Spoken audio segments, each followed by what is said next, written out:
let's finish this. We want to have another guy that's going to come here, and then a C-scroll here.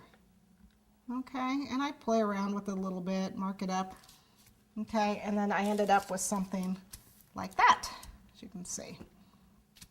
Slightly different, but as long as I've got my pattern.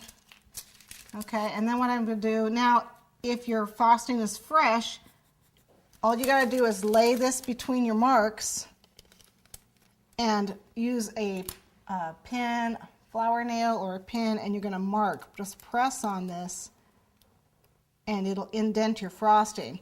Now, of course, my frosting is from yesterday, so I can't do that. So I'm going to actually use pencil on mine. No one's eating my cake, so I'm not worried about using pencil.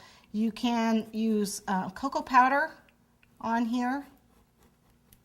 Use cocoa powder on here and then press that onto your cake. But since no one's eating this, I'm using pencil just so you can see it. If I had indented with a nail, which is what I would normally do at home while the frosting is fresh and make the indent, you wouldn't be able to see it on camera. So we're going to use pencil so that you can see it. And all I'm doing is just tracing this pattern on, just going over it, like so.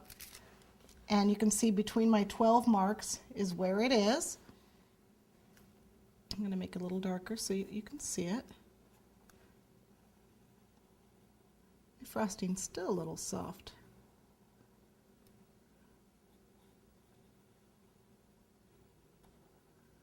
Okay.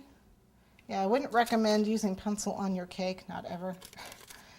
It's going to bleed through the icing. And I have marked it already, started marking it. So I'm going to show you how these are going to kind of scroll together. So here I am again with my pattern up against the top here.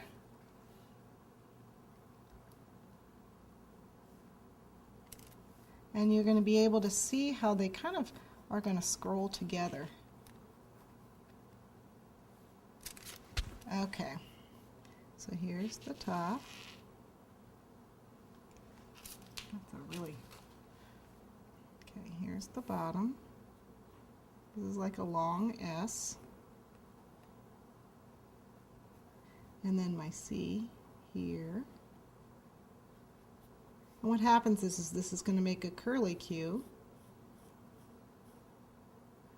And it's going to come around down like this. Okay?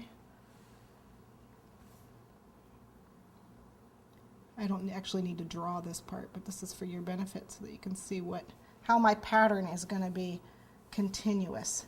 They should overlap each other just a little bit, and how I continue going all the way around.